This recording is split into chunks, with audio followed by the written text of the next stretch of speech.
Hello friends, मैं आप सबके लिए यूट्यूब पर एक चैनल लेकर आ रहा हूँ जिसका नाम है फ्यूचर नर्सिंग ऑफिसर, जिसमें हम मेडिकल सर्जिकल नर्सिंग से रिलेटेड टॉपिक डिस्कस करेंगे। तो आप सभी इसे सब्सक्राइब कर लें और बेल आइकन को भी प्रेस कर दें ताकि वीडियो की इन्फॉर्मेशन सबसे पहले आप तक पहुँच सके।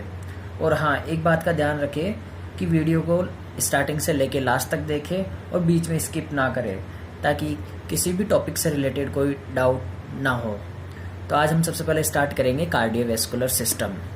कार्डियोवैस्कुलर सिस्टम से रिलेटेड जितनी भी डिजीज़ आती है उनको अपन डिस्कस करेंगे। आज उनमें सबसे पहले अपन लेंगे coronary artery disease. Coronary artery disease को अपन इस्चेमिक हार्ट डिजीज़ भी बोलते हैं और एथेरोस्क्लेरोटिक हार्ट डिजीज़ भी बोलते हैं। कोरोनरी आर्टरी डिजीज़ होती क्या है? कोरोनरी आर्टरी डिजीज़ सिंपली अपन कह सकते हैं कि कोरोनरी आर्टरी के अंदर ऑब्स्ट्रक्शन हो जाता है, ऑक्लूजन हो जाता है। किस वजह से?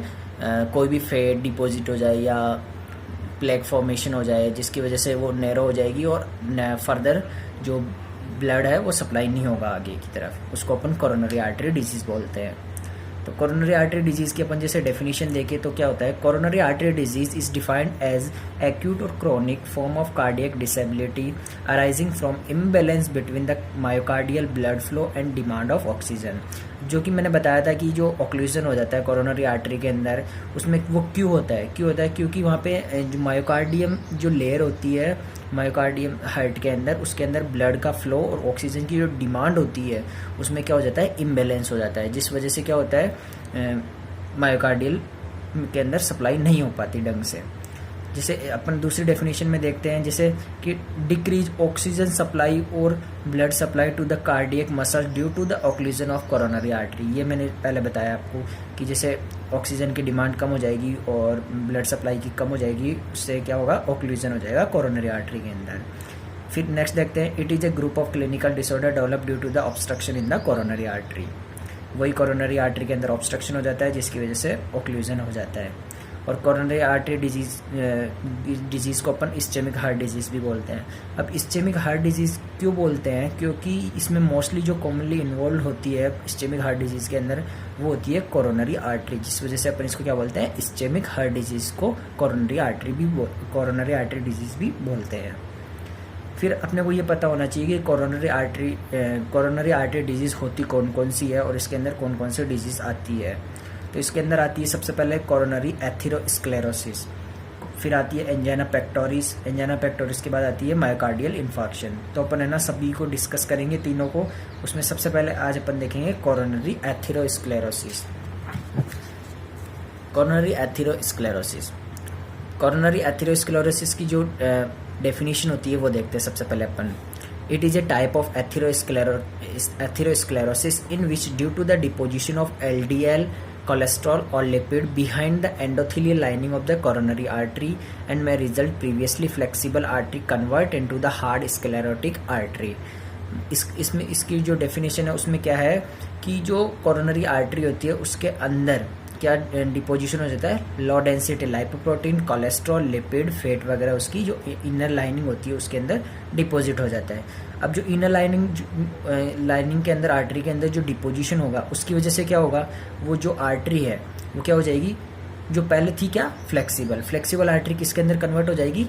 हार्ड आर्टरी के अंदर। हार्ड होगी आर्टरी तो उसकी जो ल्यूमन है वो भी कम हो जाएगी और वो जो नैरो हो जाएगी आर्टरी। फिर आता है abnormal accumulation of the fat और lipid along the intima layer of the coronary artery and causes blockage और narrowing of the coronary artery. वो ये कि जो आर्टरी होती है उसके अंदर नैरो हो जाता है कोरोनरी आर्टरी के अंदर और ब्लॉकेज भी हो सकता है क्योंकि उसकी जो इनर मोस्ट लेयर होती है इंटीमा, उसके अंदर क्या डिपॉजिट हो जाता है? फैट, लिपिड, कोलेस्ट्रॉल वगैरह ये डिपॉजिट हो जाता है।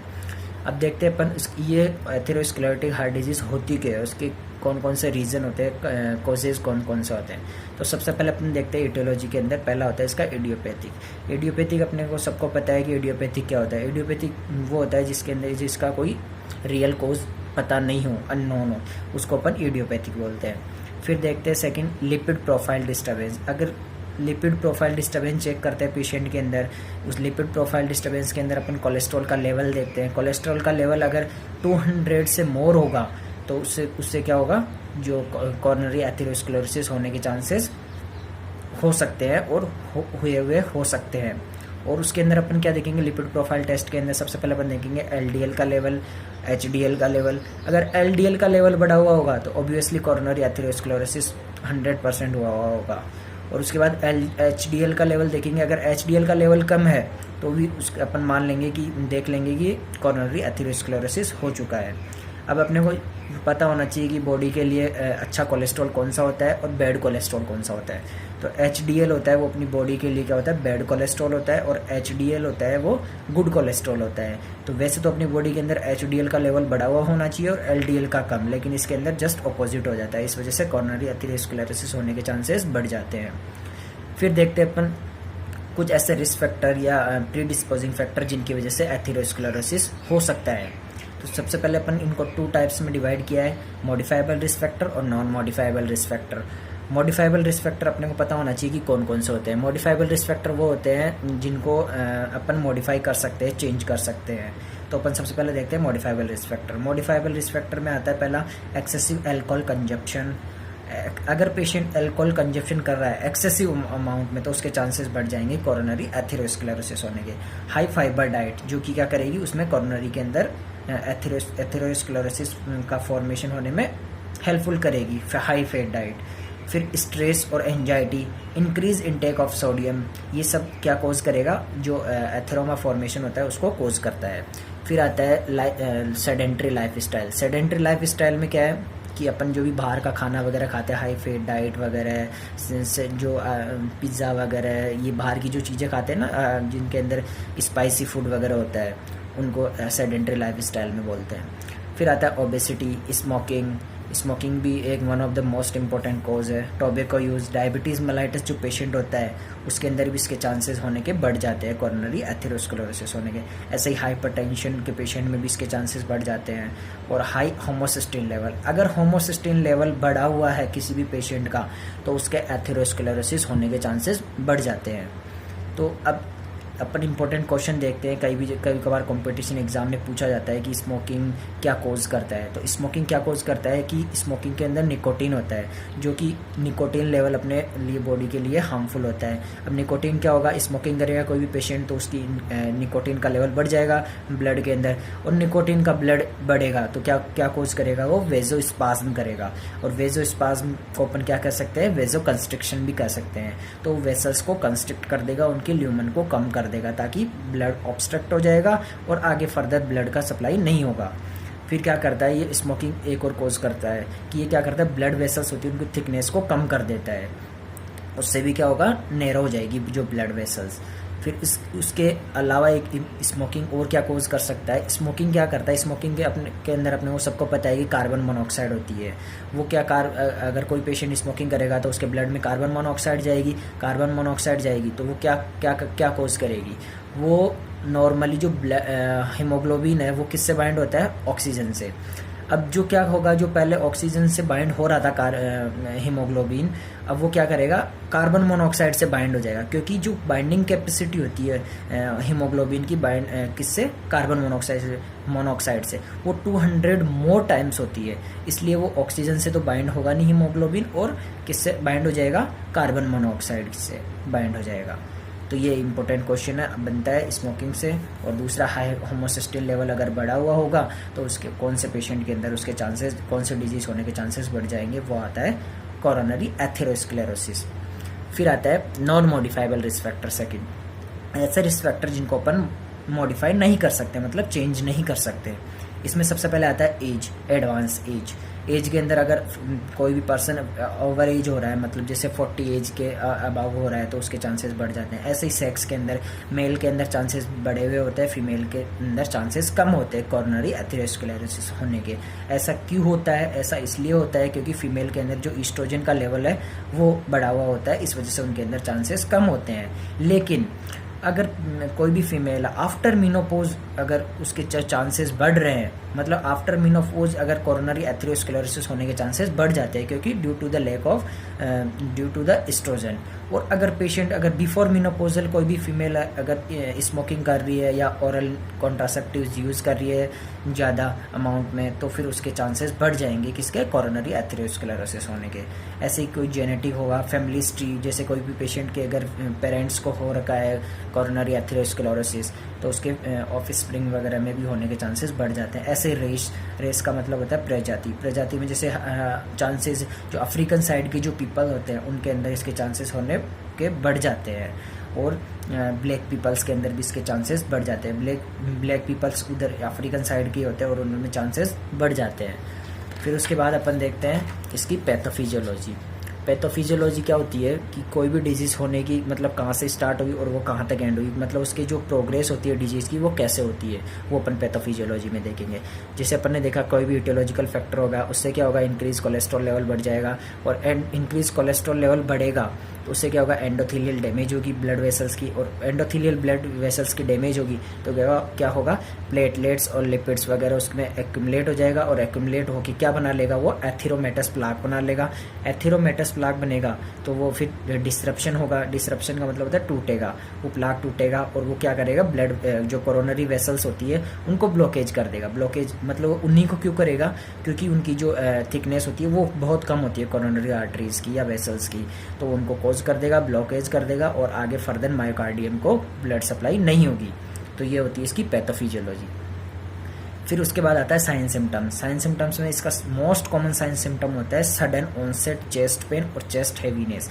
इसके अंदर क्या होता है, सडन पेन होता है पेशेंट को, और चेस्ट के अंदर हैवीनेस होता है, टाइटनेस हो जाती है। उसके बाद डिस्निया, ब्रीथिंग डिफिकल्टी हो सकती है, एक्सट्रीम फटीग होगा। एक्सट्रीम फटीग क्यों होगा, क्योंकि इनएडिक्वेट कार्डियक आउटपुट होगा, और अरिदमिया हो सकता है, रेस्टलेसनेस होगी, कफ के साथ हिमोप्टाइसिस होगा पेशेंट को। फिर अपन देखते हैं इसका डायग्नोसिस। डायग्नोसिस में क्या होता है, जो भी ये कोरोनरी आर्टरी डिजीज़ हुई है, कोरोनरी एथेरोस्क्लेरोसिस, वो कैसे मतलब अपने को पता कैसे लगेगा, उसके लिए अपने को डायग्नोस करना पड़ेगा। तो सबसे पहले अपन क्या करेंगे, पेशेंट की हिस्ट्री लेंगे। हिस्ट्री में पेशेंट की देखेंगे कि कोई फैमिली हिस्ट्री तो नहीं है, या फिर जो भी कोई रिस्क फैक्टर है वो तो उसके मतलब कांटेक्ट में नहीं है पेशेंट की ज़्यादा, जैसे स्मोकिंग, एल्कोहलिज्म वगैरह, वो अपन देखेंगे। फिर लिपिड प्रोफाइल टेस्ट देखेंगे जिसके अंदर अपन HDL LDL लेवल देखेंगे, कोलेस्ट्रॉल लेवल देखेंगे।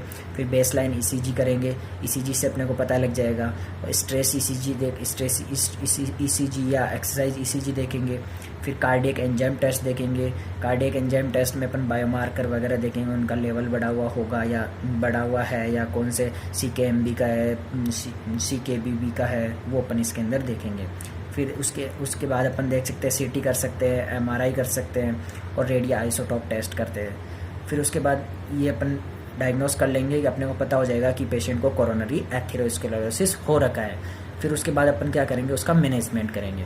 अब मैनेजमेंट को अपन ने टू टाइप्स में डिवाइड किया है, फार्मेकोलॉजिकल मैनेजमेंट और non pharmacological management. Non pharmacological management को अपन ट्रीट करेंगे विदाउट एनी ड्रग्स वगैरह से। तो उसमें सबसे पहला देखते हैं modification of the risk factor. ये अपन ने देखा है कि जो मॉडिफाई कर देंगे अगर अपन रिस्क फैक्टर को, तो पेशेंट के अंदर चांसेस होने के कम हो जाएंगे कोरोनरी एथेरोस्क्लेरोसिस। फिर स्मोकिंग का देखा अपन ने, स्मोकिंग भी क्या कॉज करता है, एथेरोस्क्लेरोसिस कॉज करता है। फिर लो कोलेस्ट्रॉल एंड फैट डाइट के लिए पेशेंट को कहेंगे। फिर फिजिकल एक्सरसाइज के लिए भी कहेंगे पेशेंट को कि वो फिजिकल एक्सरसाइज भी करता रहे। और फिर उसके बाद अपन क्या करेंगे कि हाई फाइबर डाइट देंगे पेशेंट को। हाई फाइबर डाइट क्यों देंगे, क्योंकि ये इसके अंदर क्या होता है, एंटीऑक्सीडेंट्स होता है, एंटीऑक्सीडेंट्स। फिर पेशेंट को ऑक्सीजन एडमिनिस्ट्रेशन करेंगे क्योंकि पेशेंट को ब्रीथिंग डिफ़िकल्टी हो रही है इसलिए। फिर अपन देखते हैं फार्मेकोलॉजिकल मैनेजमेंट। फार्मेकोलॉजिकल मैनेजमेंट में सबसे पहले अपन जो भी ड्रग्स देंगे वो अपन इसके अंदर पढ़ने वाले हैं। सबसे पहले अपन देंगे पेशेंट को anti anginal drug. Anti anginal drug क्यों देंगे, क्योंकि पेशेंट को सीवियर चेस्ट पेन होता है इसलिए। अब उसके अंदर अपन सबसे पहले ड्रग देंगे कौन सी, नाइट्रोग्लिसरीन, जिसको अपन NTG भी बोलते हैं। अब नाइट्रोग्लिसरीन देंगे अपन, उसकी सबलिंगुअल देंगे। सबलिंगुअल जो डोज देंगे वो 3 डोज देंगे अपन। 3 डोज तब देंगे अगर पहली डोज इफेक्टिव नहीं है तो सेकेंड डोज देंगे, अगर सेकेंड डोज भी इफेक्टिव नहीं है तो फिर इसकी थर्ड डोज देंगे। यानी कि मैक्सिमम अपन 3 डोज दे सकते हैं किसकी, नाइट्रोग्लिसरीन की। वो अपन नाइट्रोग्लिसरीन की 3 डोज देंगे। फिर आता है जैसे मोस्टली कंपटीशन एग्जाम में क्वेश्चन आता है, what is the most common side effect of nitroglycerin. तो उसका मोस्ट कॉमन साइड इफेक्ट होता है हेडेक। हेडेक ऑप्शन में है तो फर्स्ट नंबर पे हेडेक होगा, और वरना हाइपोटेंशन होगा। तो ये होता है एंटी एंजाइनल ड्रग। फिर उसके बाद नेक्स्ट देते हैं अपन लिपिड लॉवरिंग एजेंट, मतलब कि लिपिड को कम करने वाले ड्रग्स देंगे, क्योंकि लिपिड का लेवल बढ़ा हुआ है पेशेंट के ब्लड के अंदर, तो उसके लेवल को कम करना है अपने को। उसके लिए अपन ड्रग देंगे एटोरुवास्टिटिन, पाइटावेस्टेटिन या सेवोवेस्टेटिन, मतलब स्टेटिन ग्रुप वाले ड्रग्स देंगे उसको पेशेंट को। अब एटोरोवेस्टेटिन की डोज जैसे मैंने मेंशन कर रखी है 20 से लेके 40 mg तक देंगे अपन, ओडी देंगे और एचएस। फिर उस जैसे अपन ने नाइट्रोग्लिसरीन का जो साइड इफेक्ट देखा था, वैसे अपन ने स्टेटिन ग्रुप यानी लिपिड लॉवरिंग एजेंट ड्रग का भी साइड इफेक्ट देखेंगे। तो उसमें सबसे क्या वो होगा, लीवर टॉक्सिसिटी या रेब्डोमाइलोलाइसिस हो सकता है पेशेंट को, ये इसके साइड इफेक्ट है। तो इस पर भी कभी कभार क्वेश्चन आता है कंपटीशन एग्जाम में। फिर देखते हैं अपन anti platelet drug. Third, anti platelet drug अपने को पता है कि प्लेटलेट्स कौन सी होती है। एंटी प्लेटलेट ड्रग सबसे मोस्ट कॉमन सबको पता होता है कि एस्प्रिन होती है। एस्प्रिन की डोज अपन कितनी रखेंगे, 75 से लेके 150 mg तक, ये अपन एस्प्रिन देंगे।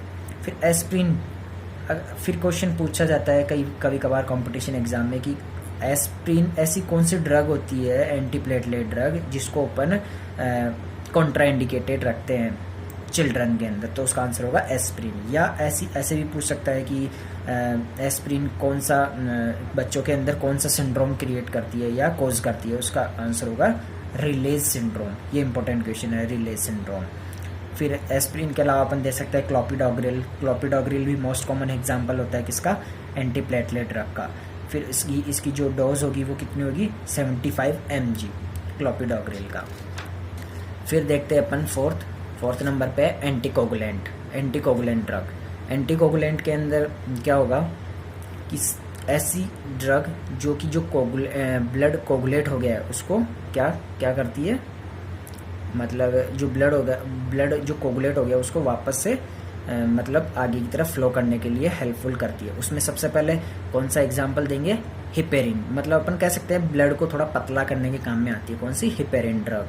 तो हिपेरिन ड्रग देंगे उसके अंदर। हिपेरिन के बाद अपन दे सकते हैं वारफेरिन। अगर हिपेरिन अवेलेबल नहीं है तो वारफेरिन दे सकते हैं, ये भी ओरल एंटीकोगुलेंट है। फिर कभी कभार क्वेश्चन आता है इनके एग्जाम में, कंपटीशन एग्जाम में, कि protamine sulphate is antidote of heparin, कि what is the antidote of heparin. Most important question है ये कंपटीशन एग्जाम के लिए, काफ़ी कंपटीशन एग्जाम में पूछा जाता है। तो उसका जो आंसर होगा वो क्या होगा, प्रोटामीन सल्फेट। जब अगर अपन हाई डोज दे देंगे किसकी, हिपेरिन की, तो उसके लिए प्रोटामीन सल्फेट काम में आता है। फिर आता है इसका जो ट्रीटमेंट होगा, अगर मेडिकल मैनेजमेंट से अगर ट्रीट नहीं हुआ है तो अपन क्या करेंगे, फिर सर्जिकल मैनेजमेंट करेंगे। सर्जिकल मैनेजमेंट में सबसे पहले अपन देखते हैं पीटीसी, परक्यूटेनियस ट्रांसल्यूमिनल एंजियोप्लास्टी, या उसको अपन कह सकते हैं परक्यूटेनियस कोरोनरी इंटरवेंशन। अब ये होती कैसे है या होती क्या है वो अपन देखेंगे कि इसके अंदर क्या होता है कि एक कैथेटर होता है जिसके ऊपर क्या होता है, बैलून लगा हुआ होता है। बैलून को अपन क्या करेंगे, फ्लेक्सिबल कैथेटर होता है, उसके ऊपर बैलून लगा होता है, उसको अपन रेडियल आर्टरी या फीमोरल आर्टरी के थ्रू इंसर्ट करते हैं, और जहाँ पे भी जो ब्लॉकेज हुआ है किसी भी आर्टरी के अंदर, वहाँ पे ले जाके उसको इन्फ्लेट या डिफ्लेट कर देते हैं और प्लेग को रिमूव कर देते हैं। इसी को अपन क्या बोलते हैं, पीटीसी है, परक्यूटेनियस ट्रांसल्यूमिनल कोरोनरी एंजियोप्लास्टी। अब क्वेश्चन आता है कि बेस्ट आर्टरी कौन सी होती है पीटीसी के लिए, तो उसके लिए रेडियल आर्टरी होती है। और अभी कभी जो मोस्ट कॉमन यूज में लिया जाता है आर्टरी, वो होती है फीमोरल आर्टरी। जो भी डॉक्टर वगैरह यूज में लेते हैं वो लेते हैं फीमोरल आर्टरी को मोस्टली यूज में। फिर देखते हैं अपन next surgical management, CABG, coronary artery bypass grafting. ये कोरोनरी आर्टरी बाईपास ग्राफ्टिंग का मतलब यह होता है कि कोई भी आर्टरी ब्लॉक हो गई है उसको बाईपास करके उसका दूसरा वे बना दिया जाता है। और ये इसके लिए मोस्टली जो इंडिकेशन होती है, या तो 100% ब्लॉकेज हो जाएगा किसी भी आर्टरी के अंदर तब करेंगे, या कोई ट्रिपल वेसल डिजीज होगी उसके अंदर अपन सीएबीजी करते हैं। इसके लिए बेस्ट साइट होती है great saphenous when, internal memory artery, और उसके बाद कभी कभार रेडियल आर्टरी भी इसके अंदर यूज में ली जाती है। फिर आता है एथेरेक्टोमी, थर्ड जो सर्जिकल मैनेजमेंट होता है एथेरेक्टोमी। ये क्या होता है, it is a procedure, a high speed drill on the tip of the catheter is use to away the plaque that is build up in the wall of the coronary artery. मतलब जो catheter पे जो एक वो drill, मतलब अपन कह सकते हैं कोई मशीन होती है जिसके थ्रू अपन उस प्लाक को तोड़ते हैं और उसको बाहर निकाल देते हैं, वो होता है एथेरेक्टोमी, यानी जो भी एथेरोमा बना हुआ होता है उसको रिमूव करना। फिर उसके बाद आता है कोरोनरी स्टंटिंग। जो नेक्स्ट सर्जिकल मैनेजमेंट होता है वो होता है कोरोनरी स्टंटिंग। इसके अंदर कोरोनरी स्टंटिंग के अंदर क्या करते हैं कि जो एथेरेक्टोमी की है और पीटीसीए किया है वो उसके थ्रू अपन रिमूव करते हैं, किसको, प्लाक को रिमूव कर देंगे। और प्लाक को रिमूव करने के बाद जो वापस से वो वहाँ पे कोई प्लाक ना बने, उसके लिए अपन क्या करते हैं, वहाँ पे एक स्टंट प्लेस कर देते हैं। मतलब स्प्रिंग का जैसे एक स्टंट होता है, उसको वहाँ पे अपन इंसर्ट कर देंगे, और इंसर्ट कर देंगे तो वापस से वहाँ पे रीओक्लूजन नहीं होगा। ये होता है इसका सर्जिकल मैनेजमेंट। उसके बाद अपन देखते हैं इसका नर्सिंग इंटरवेंशन या नर्सिंग मैनेजमेंट, जो कि अपने लिए इंपॉर्टेंट होता है। तो सबसे पहले अपन क्या करेंगे, स्टॉप, अगर पेशेंट कोई स्मोकिंग करता है तो स्मोकिंग के लिए उसको मना करेंगे, या टोबैको वगैरह अल्कोहल वगैरह ले रहा है उसके लिए उसको मना करेंगे। जो भी मतलब जो पेशेंट का जो रिस्क फैक्टर है उसके लिए अपन पेशेंट को मना करेंगे कि वो कम अमाउंट में यूज़ में ले, या उसको कम्प्लीटली स्टॉप कर दे। अगर पेशेंट स्टॉप स्मोकिंग नहीं कर रहा है उसके लिए अपन कौन सी ड्रग देते हैं, बुप्रोपियोन। ये कि इसके ऊपर भी कभी कभार क्वेश्चन आता है एग्ज़ाम में, कंपटीशन एग्ज़ाम में, कि ऐसी कौन सी ड्रग है जो कि स्मोकिंग को रोकने में काम में ली जाती है। उसका आंसर होगा बुप्रोपियोन, ये ड्रग होती है। फिर उसके बाद folic acid to reduce homocysteine level. Homocysteine जो लेवल बढ़ा हुआ है उसको कम करने के लिए अपना फॉलिक एसिड देते हैं पेशेंट को। रेगुलर एक्सरसाइज के लिए पेशेंट को कहेंगे। और डाइट के अंदर अपन डाइट प्लान के अंदर उसको बताएंगे कि साल्ट, जिस ऐसी डाइट हो जिसके अंदर साल्ट हो उसको कम लेना है, फेट कम खाना है, और हाई फाइबर डाइट को ज़्यादा लेना है, क्योंकि हाई फाइबर डाइट में क्या होता है, एंटीऑक्सीडेंट होता है, इसलिए। फिर आता है कभी कभार, जैसे एक नोट लगा के मैंने लिखा है यहाँ पे कि NTG preserve in the dark place in tight container. जो एंटीजी होती है नाइट्रोग्लिसरीन, उसको कहाँ रखते हैं अपन, डार्क प्लेस के अंदर रखते हैं। किसके अंदर, टाइट कंटेनर के अंदर। तो इस चीज़ का अपने को ध्यान होना चाहिए। फिर उसके बाद आता है कि अवॉइड अदर वेजोडायलेटर ड्यूरिंग एंटीजी। अब जैसे वेजोडायलेटर एंटीजी दे रहे हैं उस टाइम में अपने को दूसरी जो वेजोडायलेटर है वो नहीं देनी। क्यों नहीं देनी, क्योंकि ये एंटीजी के इफेक्ट को कम कर देती है, इसलिए दूसरी वेजोडायलेटर को अपन। तो ये थी आज की अपनी क्लास, जिसमें अपन ने क्या पढ़ा, कोरोनरी एथेरोस्क्लेरोसिस। नेक्स्ट क्लास में अपन लेंगे एंजाइना पेक्टोरिस। अगर आपको जो अपने आज अपन ने पढ़ी कोरोनरी एथेरोस्क्लेरोसिस, इससे रिलेटेड अपने आपको कोई इश्यू हो या कोई डाउट हो, उसको आप मुझे कमेंट सेक्शन में मुझे बता सकते हैं। और अगर वीडियो आपको अच्छा लगा हो, क्लास में कोई कमी ना हो या कोई भी दिक्कत हो, तो आप मुझे है ना कमेंट सेक्शन में बता सकते हैं। और वीडियो को लाइक करें अगर आपको अच्छा लगे तो। Thank you.